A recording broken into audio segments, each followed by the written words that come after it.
Nous sommes en France, au bord de la Méditerranée. Une espèce venue d'une contrée lointaine menace l'écosystème local. Elle accomplit ses méfaits dans l'ombre. À l'abri des regards, dans l'univers des fourmis.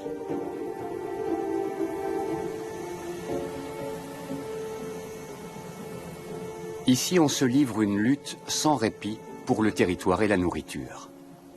À même le sol ou dans de vieux troncs d'arbres, les hôtes indésirables sont pourchassés sans merci.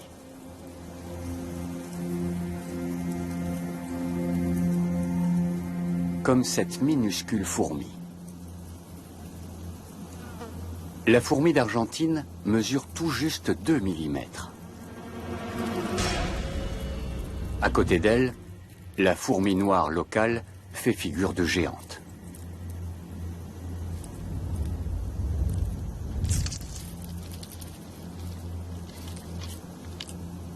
Seule, la minuscule fourmi n'aurait aucune chance. Mais une fourmi d'Argentine n'est jamais seule.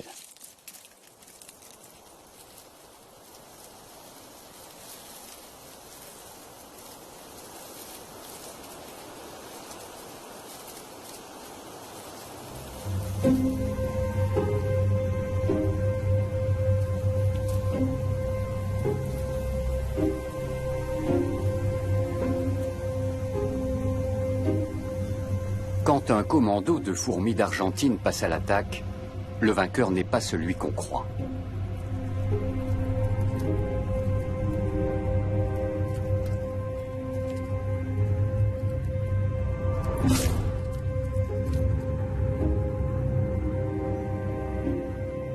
Ce sont elles qui prennent le dessus, car elles sont nombreuses, et se battent avec acharnement.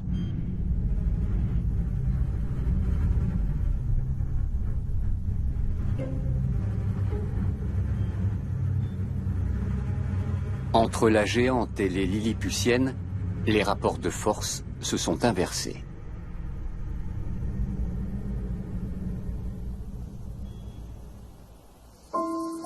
Environ 160 espèces de fourmis indigènes vivent ici, sur la côte méditerranéenne.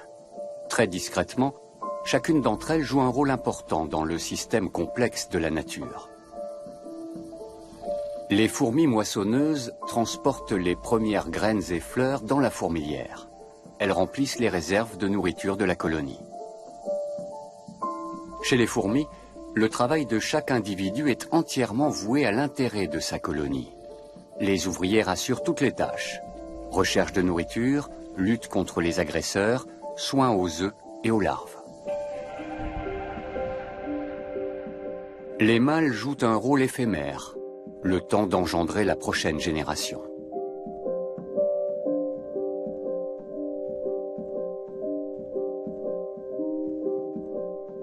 Ils se contentent de féconder la reine, qui règne sans partage sur la fourmilière.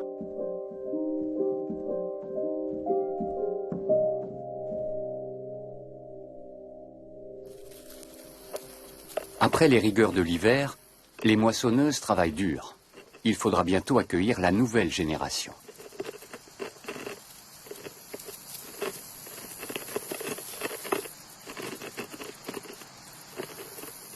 Mais le calme apparent est trompeur.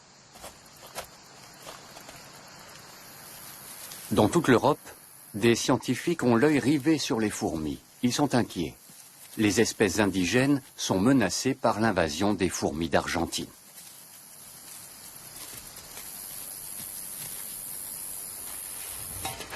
Olivier Blight et Éric Provost sont chercheurs en biologie. Ils se rendent dans la forêt de Céreste, dans les Bouches-du-Rhône, pour y observer sur le terrain les effets de l'invasion.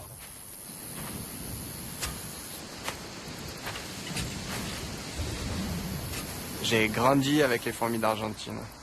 Dans un endroit comme ça, avec le niveau d'invasion et d'infestation, c'est trop tard pour pouvoir éradiquer la fourmi d'Argentine. Il faudrait pouvoir détecter une introduction récente et à ce moment-là, on pourrait éventuellement mettre en place un plan d'éradication. Mais une fois qu'elle est installée, c'est utopique de penser qu'on pourrait l'éradiquer.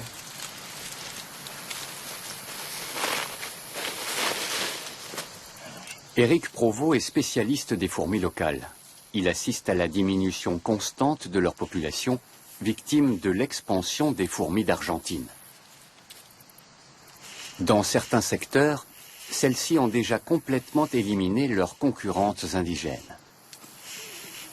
J'ai passé ma vie à étudier les fourmis et c'est vraiment... je suis très attristé de voir cet état de fait, mais j'arrive pas à aimer les fourmis d'Argentine. Ça doit être des fourmis, elles n'ont pas à être ici, quoi. Il n'empêche qu'avec la douceur de son climat, le bassin méditerranéen leur offre une terre d'accueil idéale. Cette espèce est originaire d'Amérique du Sud, plus précisément d'Argentine.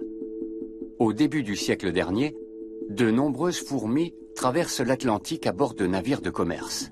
Elles voyagent cachées au milieu des feuilles de palmier et des sacs de café transportés par milliers d'Amérique du Sud vers l'Europe.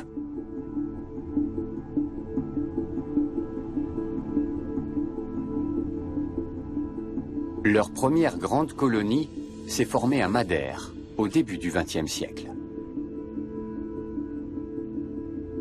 Puis elles ont gagné le continent européen.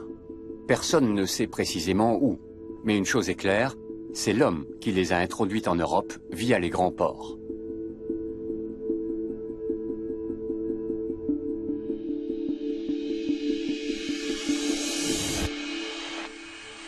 Dans la forêt de Céreste, le nid d'hiver des fourmis d'Argentine est en effervescence. De petits groupes essaiment dans plusieurs directions.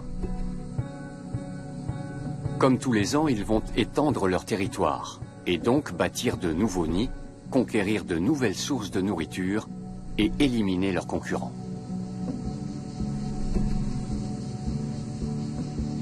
Les fourmis vivent dans un monde d'odeurs. Elles communiquent par signaux chimiques et suivent des traces invisibles à l'œil. Leur nouveau nid ne se trouve qu'à quelques mètres du nid d'origine. Mais à leur échelle, c'est l'équivalent de plusieurs kilomètres.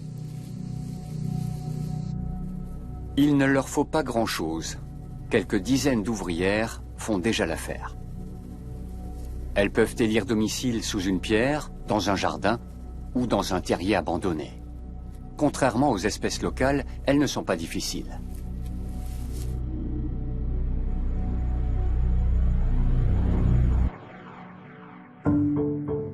Cette reine ne sera pas la seule à régner sur la fourmilière.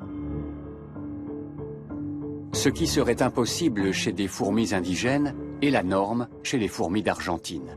Chaque nid a plusieurs reines.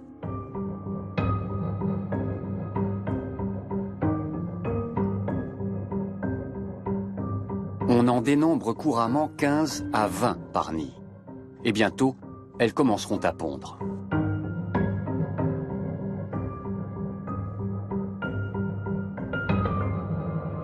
Les biologistes doivent comprendre les stratégies des envahisseuses pour trouver un moyen d'enrayer leur progression. Ils cherchent des nids qu'ils pourront étudier en laboratoire. T'as regardé sous les deux pierres là? Non. Ça là? Non. On va regarder. Comprendre comment les fourmis se répartissent sur une surface de la taille d'un terrain de football n'est pas chose facile. Ah ouais, ben là t'en as un là. Qui va avec qui? Quels sont les nouveaux nids? Et à quel stade en sont-ils? Avec du couvain, des rennes là. Une reine ici.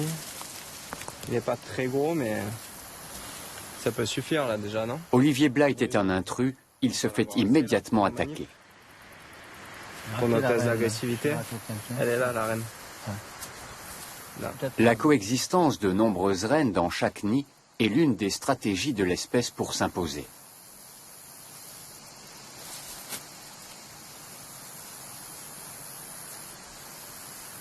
L'avantage, c'est la production de couvains qui va être plus importante. Un plus grand nombre d'œufs seront pondus et donc des tailles de colonies beaucoup plus importantes.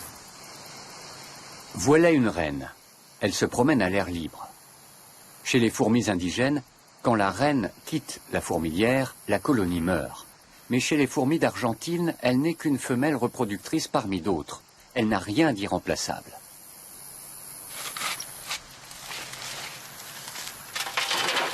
Olivier Blight emporte des échantillons au laboratoire. Il veut tester l'agressivité des nids de fourmis d'Argentine entre eux.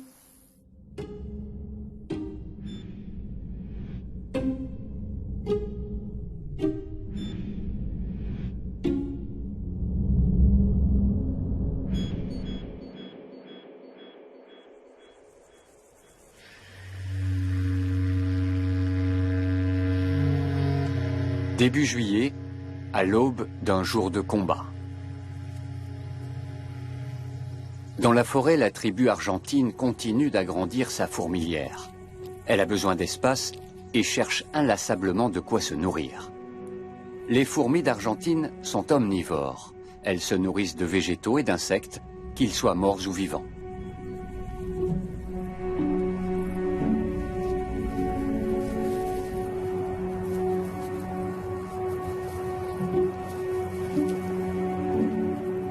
Mais les ressources disponibles dans les parages ne suffisent plus. Pour étendre leur territoire, les fourmis d'Argentine doivent passer à l'attaque. À quelques mètres de là, vivent des fourmis moissonneuses. Tout au fond des galeries, les mâles ont déjà fécondé la reine.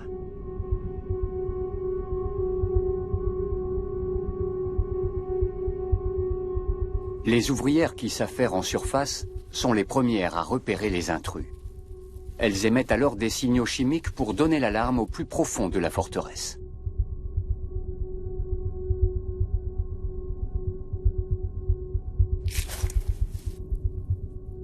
Les premiers soldats remontent pour repousser les assaillantes.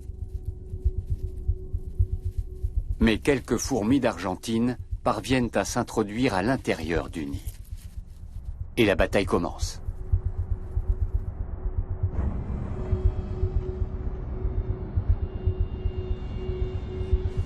Les unes font le guet, les autres passent à l'attaque. Les minuscules ouvrières s'en prennent aux pattes et aux antennes de leurs victimes.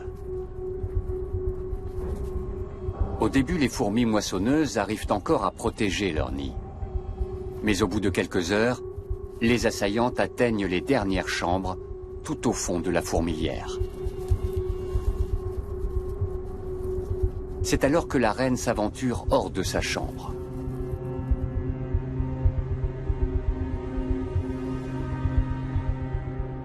Mais la reine ne sait pas se battre. Elle est immédiatement attaquée. Des ouvrières argentines s'agrippent à ses pattes.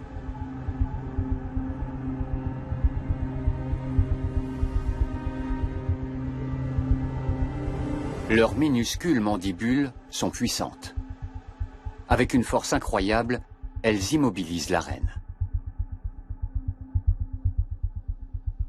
Celle-ci a beau faire environ 10 fois leur taille, elle n'a aucune chance. Même la fuite serait sans espoir.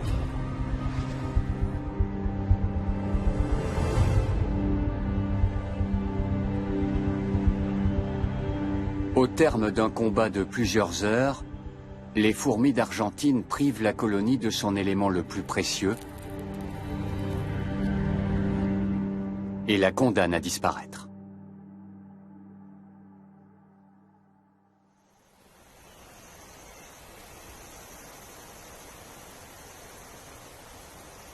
De retour au laboratoire, Olivier Blight veut étudier scientifiquement les guerres entre fourmis.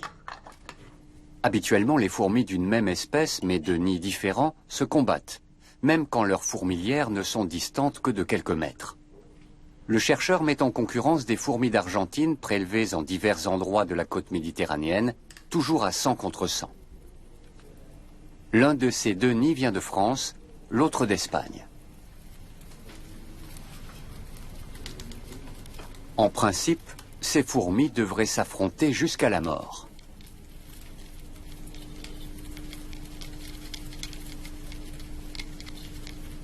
Mais au lieu de se battre, elles partagent leur nourriture. C'est grâce aux informations transmises par leurs antennes, leurs principaux organes sensoriels, qu'elles décident avec qui elles acceptent de partager. Recouvertes de milliers de poils tactiles extrêmement sensibles, leurs antennes leur permettent de percevoir les goûts et les odeurs, et de distinguer leurs amis de leurs ennemis.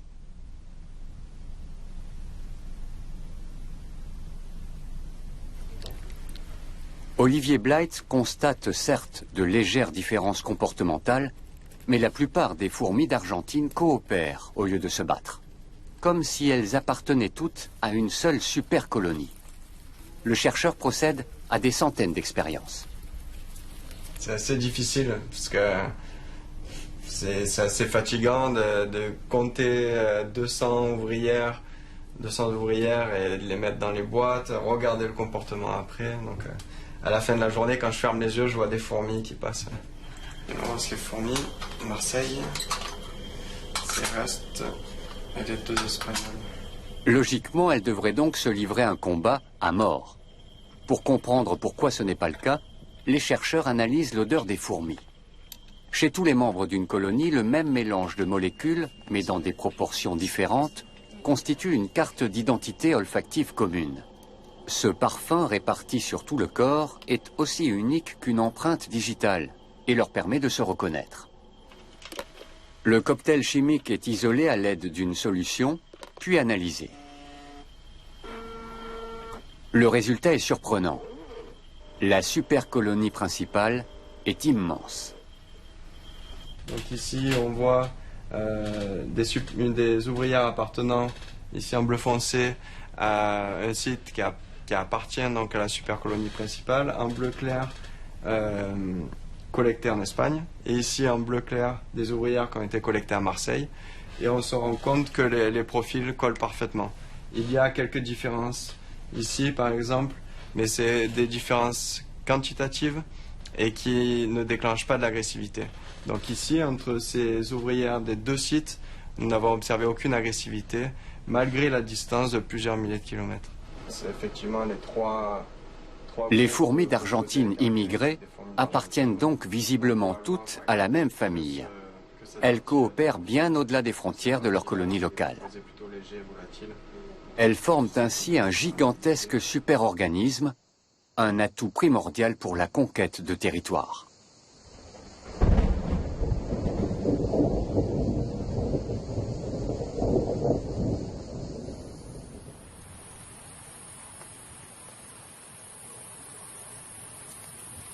Dans la chaleur estivale, l'eau est une denrée rare et précieuse. Pas une goutte ne se perd.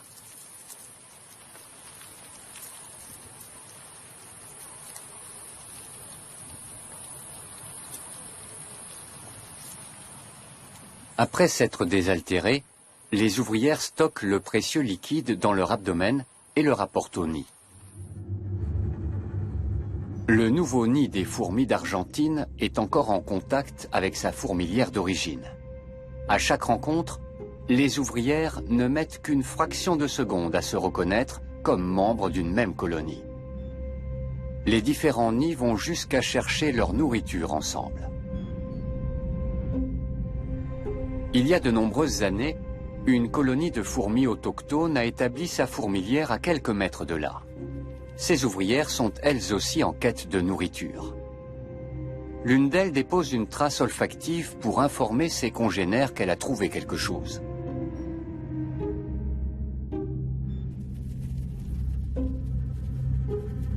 Mais en regagnant le nid, elle s'aventure malencontreusement sur la piste des fourmis d'Argentine.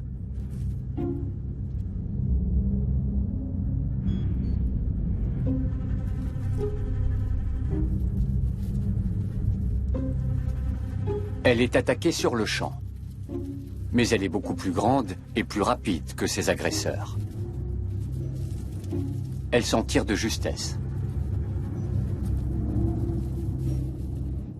Mais la trace olfactive qu'elle a laissée sera fatale à son nid, car les fourmis d'Argentine vont la suivre.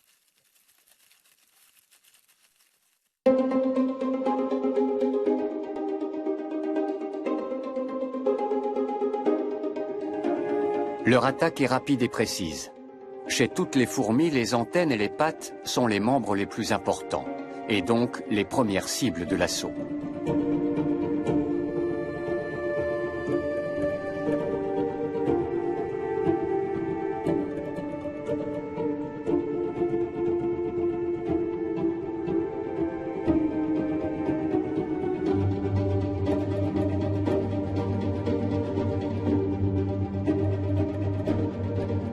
Chez les minuscules fourmis d'Argentine, c'est le nombre qui fait la force.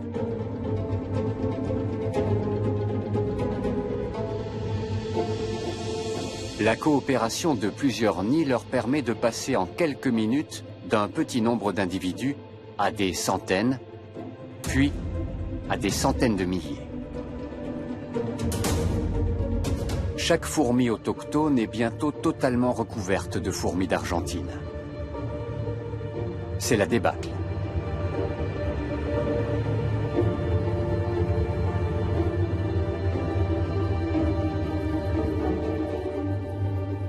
Les attaquantes s'en prennent maintenant au nid de leurs victimes.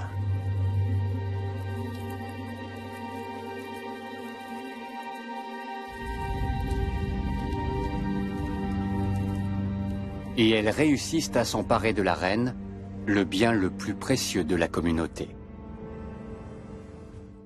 Quand la reine meurt, c'est la colonie entière qui disparaît avec elle.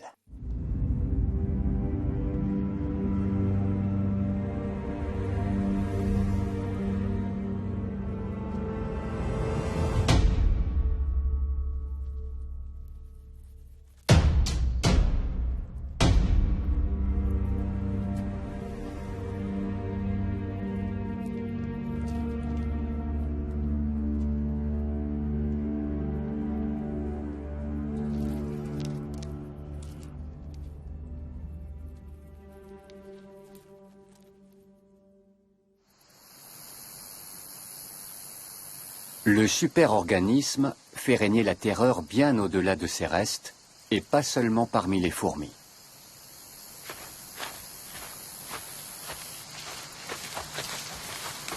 Les fourmis d'Argentine constituent vraiment un problème énorme, notamment en ce qui concerne la biodiversité, puisque, bon, comme toute espèce invasive, elle a des impacts considérables sur la faune, donc sur tous les insectes, qu'ils soient fourmis ou autres, tous les insectes rampants en général, et ça bouleverse le fonctionnement des écosystèmes. Donc c'est vraiment un très long problème. Sur leur terre d'origine, elles avaient des prédateurs, des parasites ou d'autres nids de fourmis par exemple. Mais ce n'est pas le cas le long des côtes méditerranéennes, où elles ont pu proliférer, se répandre et étendre leur zone d'influence pendant des décennies, souvent sans être remarquées par les biologistes. Depuis, elles ont formé le plus grand organisme de la planète. Il s'étend sur plusieurs milliers de kilomètres, du Portugal à l'Italie, en passant par la France et l'Espagne. Elles sont actuellement en train de conquérir les Baléares, la Corse et la Sardaigne.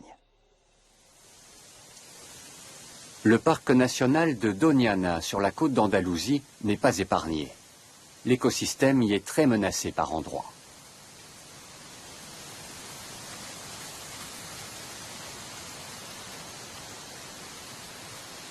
Le parc possède quantité de grands chênes-lièges isolés.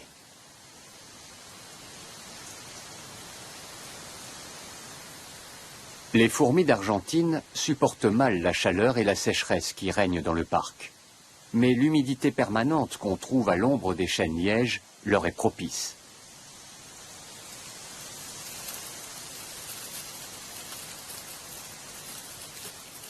Pour les chercheurs, ces chênes sont un terrain d'investigation unique. Ils peuvent y étudier les intruses sur un territoire clairement délimité.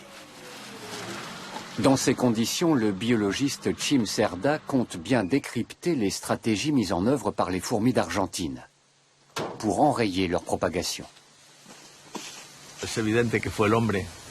Il est évident que la fourmi d'Argentine a été introduite à Doñana par l'homme. On ne sait pas exactement à quand cela remonte, mais on en est certain. parce qu'au début, les maisons étaient les seuls endroits du parc où on en trouvait. Chim Cerda pense que la rapidité des fourmis d'Argentine leur procure un avantage énorme sur leurs concurrentes. Il veut vérifier son hypothèse, expérience à l'appui. Ces minuscules mouches des fruits font le régal des fourmis et illustrent la concurrence que se livrent les fourmis entre elles, ainsi qu'avec les autres espèces qui se nourrissent d'organismes morts trouvés au sol. Qui arrivera le premier et à quelle vitesse?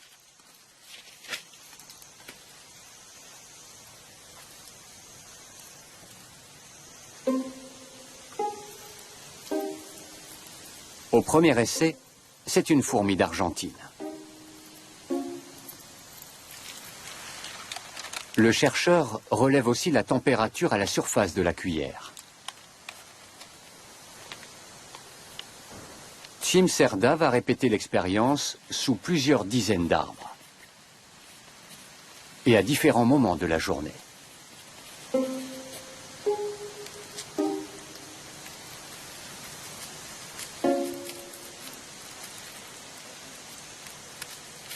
Le constat est invariable et sans équivoque. Le résultat nous a beaucoup surpris. Nous ne nous attendions pas à ce que la fourmi d'Argentine soit d'une telle efficacité. Parmi toutes les espèces présentes à Doñana, c'est la plus rapide pour trouver les cadavres d'insectes.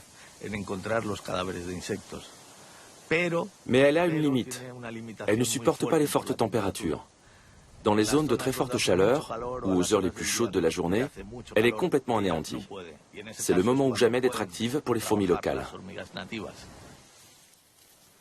Comme elle est généralement la première arrivée sur les lieux, la fourmi d'Argentine prive les autres espèces de nourriture. Une stratégie de plus pour affaiblir ses concurrentes.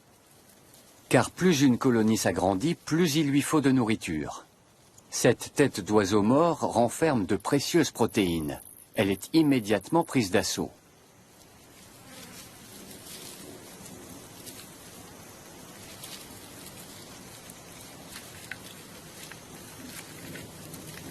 Les fourmis d'Argentine ne sont pas seules à vouloir faire bombance.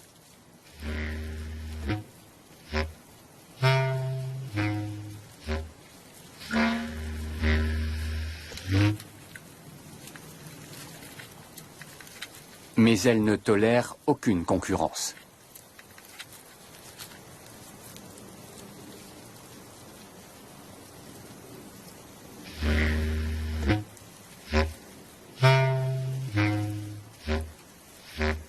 La carapace de ce coléoptère est trop dure. Elles ne peuvent le tuer.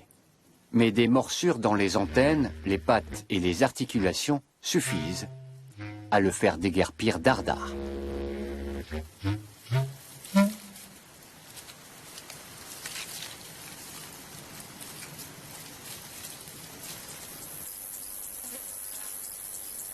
L'impact des fourmis d'Argentine sur les écosystèmes locaux fait l'objet de débats parmi les scientifiques. On s'interroge encore sur leur influence sur d'autres espèces, comme les amphibiens, les oiseaux ou les rongeurs.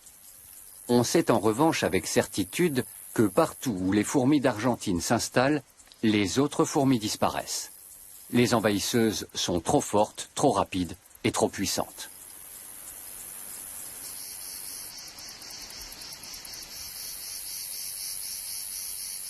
Dans la forêt de Céreste, le nouveau nid est déjà terminé. Les fourmis ont creusé des galeries sous une pierre. Le nid est petit et construit à l'économie. Il ne possède pas de chambre et descend à moins de 50 cm du sol. La colonie peut donc se déplacer à tout moment. Contrairement aux espèces autochtones, les fourmis d'Argentine sont flexibles et mobiles.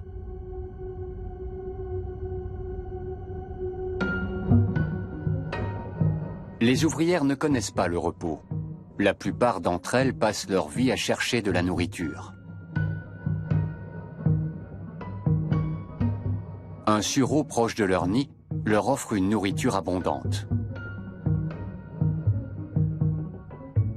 Outre ces fruits sucrés, ils recèlent une autre richesse.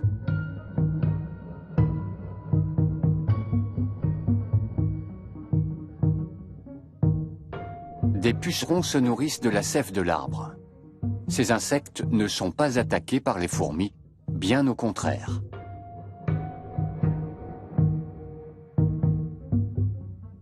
Car ils leur fournissent un mets de choix, un liquide énergétique et sucré, le miela.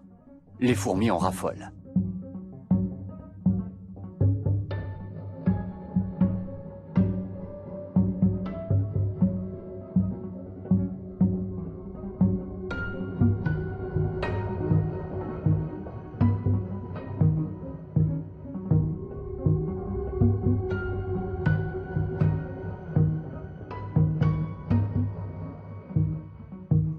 En contrepartie de cette précieuse nourriture, les fourmis protègent les pucerons de leurs prédateurs, principalement les coccinelles. Un échange de bons procédés au détriment de la plante. L'abdomen bien rempli, les ouvrières retournent au nid.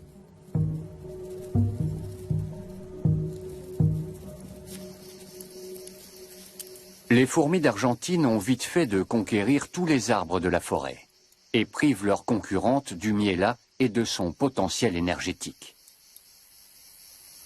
Elles apprécient leur exudat. Olivier Blight et Éric Provost veulent savoir à quelle vitesse les fourmis d'Argentine étendent leur territoire.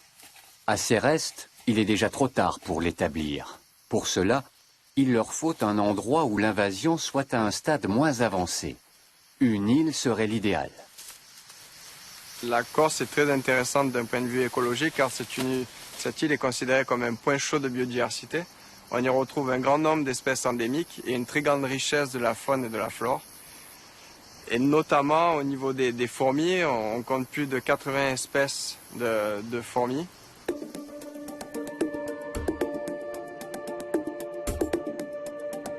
Comme un siècle plus tôt sur le continent, les fourmis d'Argentine sont arrivées en Corse via l'homme.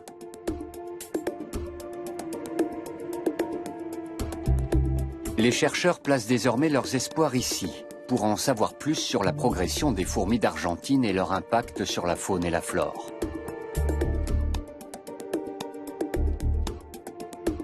Elles se sont déjà appropriées une bonne partie des grands arbres.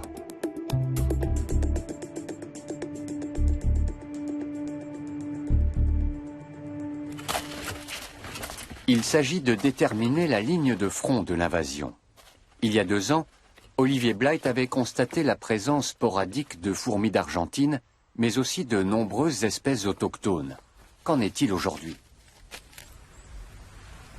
On donne du miel pour les fourmis qui ont un régime alimentaire omnivore, mais avec préférence pour les substances sucrées, comme les fourmis d'Argentine. On donne également du thon pour les espèces omnivores, mais avec préférence pour les viandes. Et enfin, on donne du biscuit pour les espèces granivores. Il y a de quoi attirer toutes les espèces présentes sur l'île. Comme prévu, les fourmis d'Argentine arrivent en tête. Elles se ruent sur le miel qui renferme des trésors d'énergie.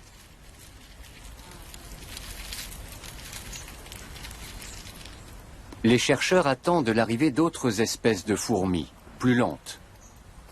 En vain. Et les envahisseuses boivent même l'huile du thon.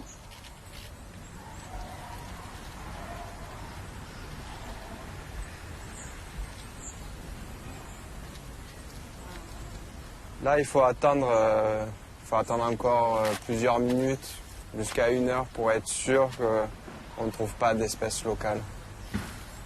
Peine perdue. Pas une seule fourmi locale ne trouve le chemin de la nourriture.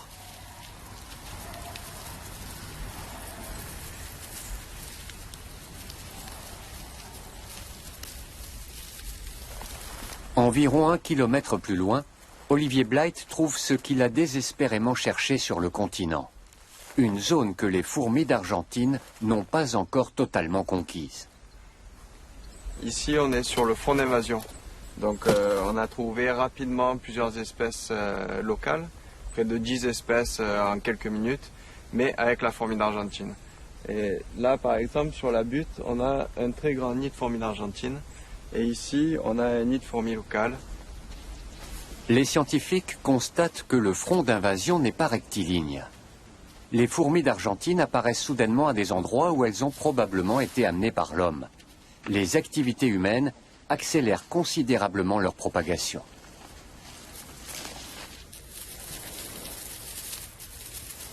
Les chercheurs utilisent diverses méthodes pour analyser le monde des fourmis locales.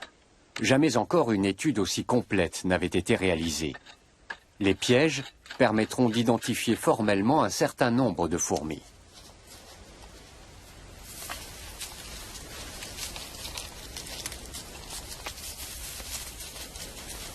De la localisation des différentes espèces de fourmis à la réaction des fourmis locales face aux envahisseuses, en passant par leur influence sur la biodiversité, les questions sont multiples. Les biologistes fouillent également le terrain et font une trouvaille très intéressante. Ah, une tapinoma. Ah oui? Ouais. Ah c'est bon. Tu la prends, hein? Ouais, je la prends. Les fourmis collectées dans le tube témoignent d'un rude combat territorial entre colonies. Elles ont une particularité. La distribution de Tapinoma semble être le négatif de la distribution des fourmis d'Argentine. Et on n'a jamais trouvé ces deux espèces ensemble. A-t-on trouvé l'espèce capable de tenir tête aux fourmis d'Argentine? Pourrait-on utiliser des fourmis de Corse pour combattre l'invasion?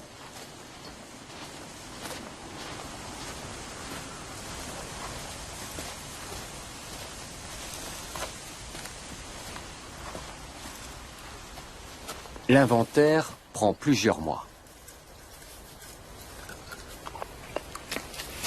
1, 2, 3, 4. C'est vraiment marquant la différence qu'on peut avoir de chaque côté. À droite de l'étang de Biguglia, uniquement des fourmis d'Argentine. Et ici, à gauche, donc uniquement des fourmis locales.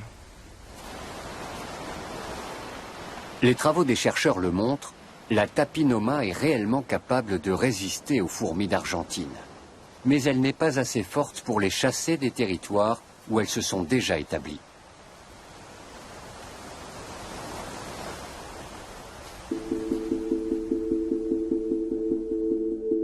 Le réchauffement climatique fait craindre l'invasion d'autres régions d'Europe. Car si les hivers se font plus doux, les fourmis d'Argentine pourraient survivre dans des zones plus septentrionales.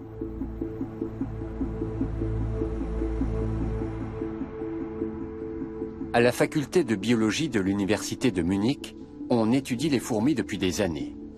Jusqu'à une époque récente, les fourmis d'Argentine n'y faisaient l'objet d'aucune recherche. Mais la donne a changé. Wir müssen natürlich eigentlich mit dem Schlimmsten rechnen. Wir können Nous nicht devons nous sagen, attendre au pire. Die Tatsache, dass sie bisher nicht in Deutschland auftreten, Rien ne nous garantit que l'Allemagne ne sera pas envahie un jour. diese Ameise hier auch sich etabliert. Also so Il faut gesehen dès maintenant sollte étudier man cette schon damit espèce pour rechnen, pouvoir dass agir wir efficacement le moment venu. Untersuchen und Lösungsmöglichkeiten finden. Dans cette optique, les scientifiques analysent le langage des fourmis. Ils relient un nid artificiel à un emplacement où se trouve du miel. Les fourmis ne mettent que quelques minutes à le découvrir et déposent des phéromones au passage, pour marquer d'une trace olfactive le chemin le plus court.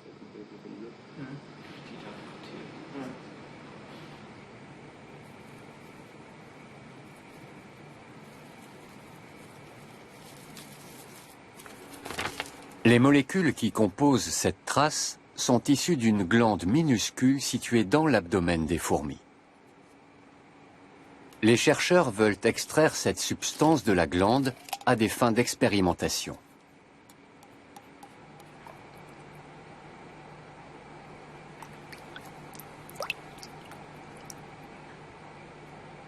Pour prélever la glande en question, qui ne mesure que quelques centièmes de millimètre, il faut s'armer de calme et de patience. Mais on peut y arriver.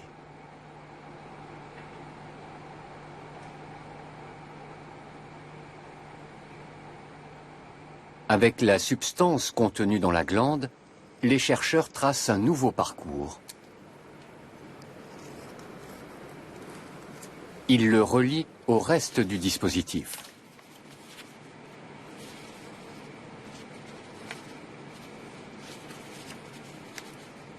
Si leur test fonctionne, les fourmis doivent dévier de leur route.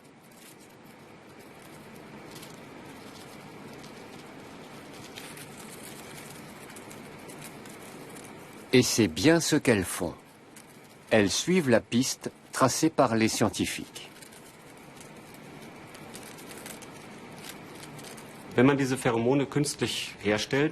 Si l'on synthétisait ces phéromones et qu'on les diffusait dans la nature, on pourrait perturber la communication au sein de la colonie en déréglant tellement le comportement des fourmis qu'elles seraient incapables d'approvisionner normalement leur nid.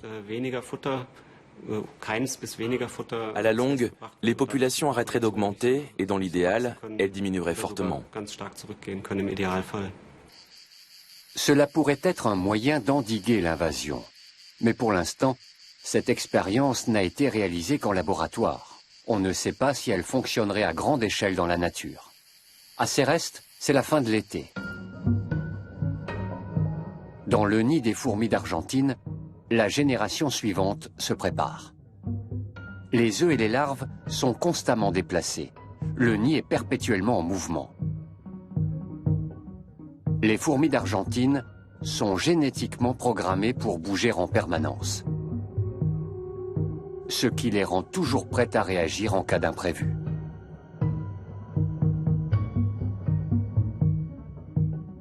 Pour se développer, les œufs et les larves doivent être constamment nourris et débarrassés de leurs parasites.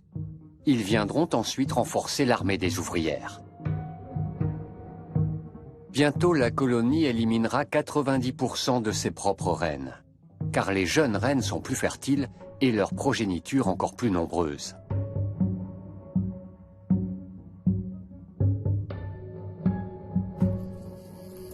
Quelle influence a la guerre des fourmis sur les organismes situés plus haut dans la chaîne alimentaire?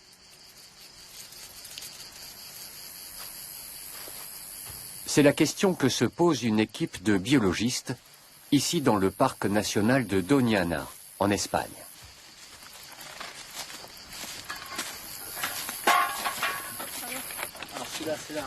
Ils espèrent que les vieux chênes-lièges pourront leur fournir la réponse.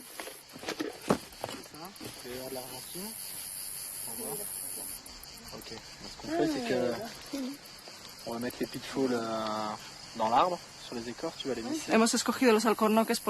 Nous avons choisi les chênes-lièges parce qu'à Doñana, il n'y a presque que du maquis et que les chênes-lièges y forment des sortes d'îlots, de petits écosystèmes clos.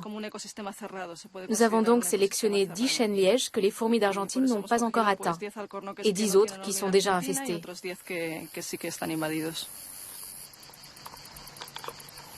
Les chercheurs doivent d'abord déterminer quelles espèces vivent dans ces écosystèmes clairement délimités, qu'il s'agisse d'insectes, d'amphibiens ou de mammifères.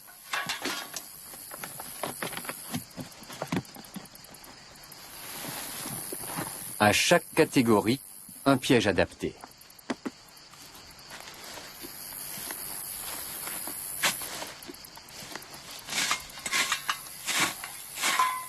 Le chêne-liège est entouré d'une clôture. Les pièges à insectes sont remplis d'eau savonneuse. Mais curieusement, cela ne semble pas gêner les fourmis d'Argentine.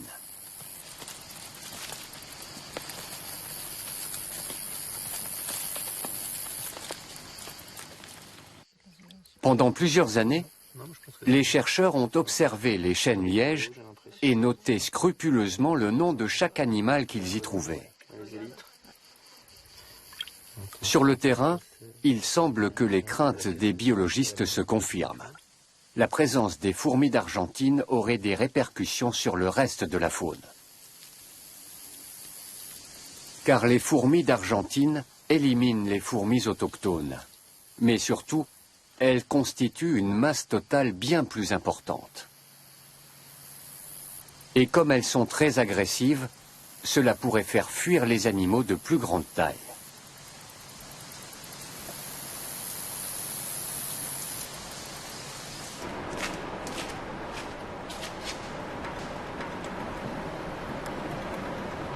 Les échantillons prélevés par l'équipe de chercheurs sont stockés au sous-sol de la faculté de biologie de l'Université de Séville.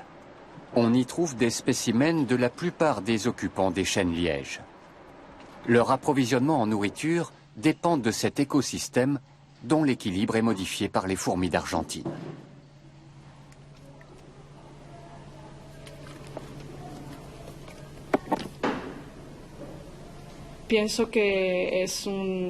Elle constitue une menace importante pour les autres communautés de fourmis qui vivent autour des chênes lièges.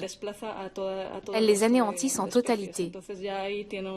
Et nous avons aussi constaté des effets plus ou moins négatifs à d'autres niveaux de l'écosystème.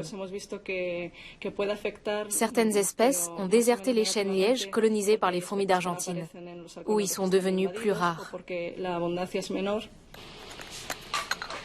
Mener une analyse complète d'un écosystème est un défi gigantesque, mais offre de nouvelles possibilités. C'est vraiment une phase très intéressante parce qu'on peut voir directement l'impact de chacune des espèces. Et c'est un peu l'objectif de l'expérience, de voir à chaque estomac qu'on ouvre, on se pose la question à savoir est-ce qu'il va y avoir des fourmis, est-ce qu'il ne va pas y en avoir, parce que c'est des choses qui sont difficiles à voir directement sur le terrain. Et là, en ouvrant les estomacs, on peut tout de suite observer ce qui se passe. Et comprendre la chaîne alimentaire sous ces arbres. Alors le poids, 5 grammes. Les chercheurs ont déjà identifié des changements chez les amphibiens. Par exemple chez le crapaud calamite, grand consommateur de fourmis d'Argentine. Comme celles-ci sont très abondantes, la population de crapauds augmente. En revanche, des espèces qui se nourrissaient d'autres fourmis désertent cet écosystème où elles n'ont plus rien à manger. Je me demande si... Cette étude vient tout juste de commencer et il faudra des années pour établir les conséquences de l'invasion sur le long terme.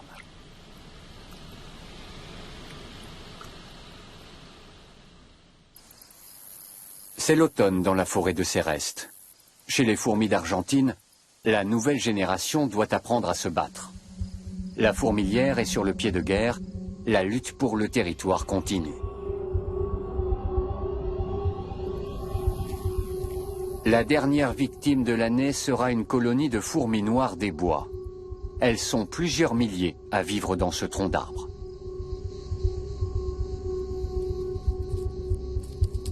Les fourmis noires sentent le danger, même si l'avant-garde ennemie est encore très discrète.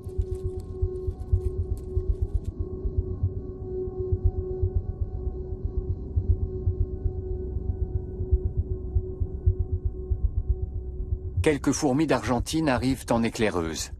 Elles se cachent dans de minuscules fentes. Mais elles sont découvertes.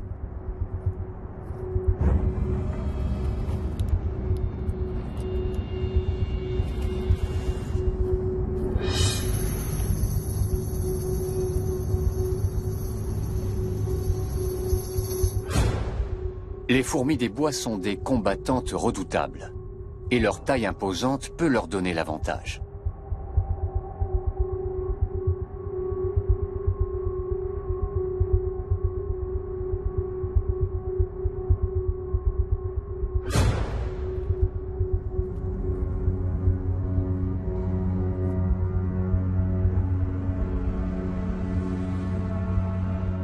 De leurs énormes mandibules, elles broient les minuscules assaillantes. Les fourmis noires ont repoussé la première vague ennemie. Mais il faut mettre les œufs en lieu sûr, car la vague suivante est en marche.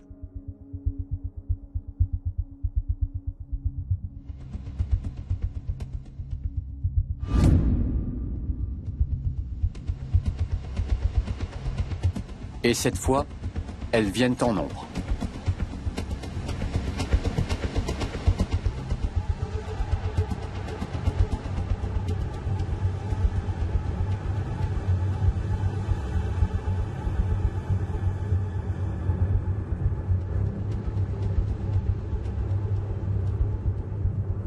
Elles plantent dans le bois leurs minuscules griffes, qui ne font que quelques dixièmes de millimètre.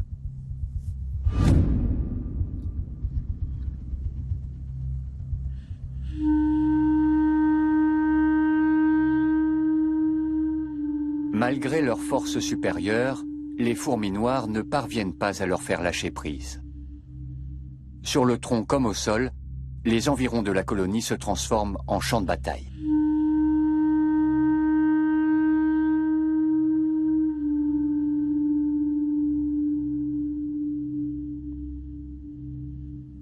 Les assaillantes s'agrippent aux membres et aux antennes de leurs victimes, qu'elles déchiquettent méthodiquement. Privées de leurs principaux organes sensoriels, les géantes n'ont plus aucune chance.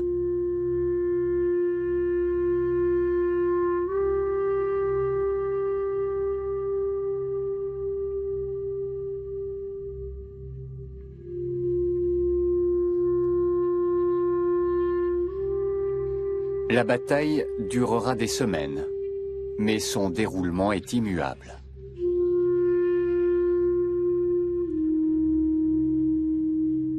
Les fourmis d'Argentine continueront de se battre jusqu'à ce que mort s'en suive s'il le faut.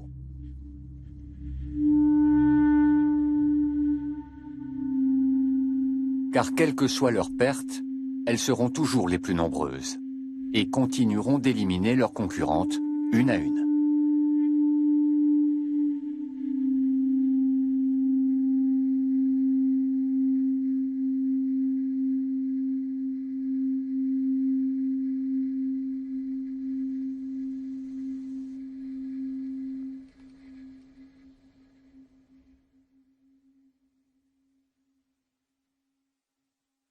Une année guerrière s'achève, d'autres suivront.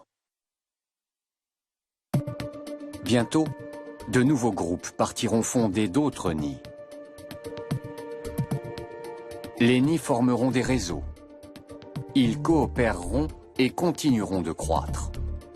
Dans leurs expéditions guerrières, ils anéantiront les espèces locales, du couvain aux ouvrières et aux reines. Et l'homme n'a pas encore trouvé le moyen de les contrer.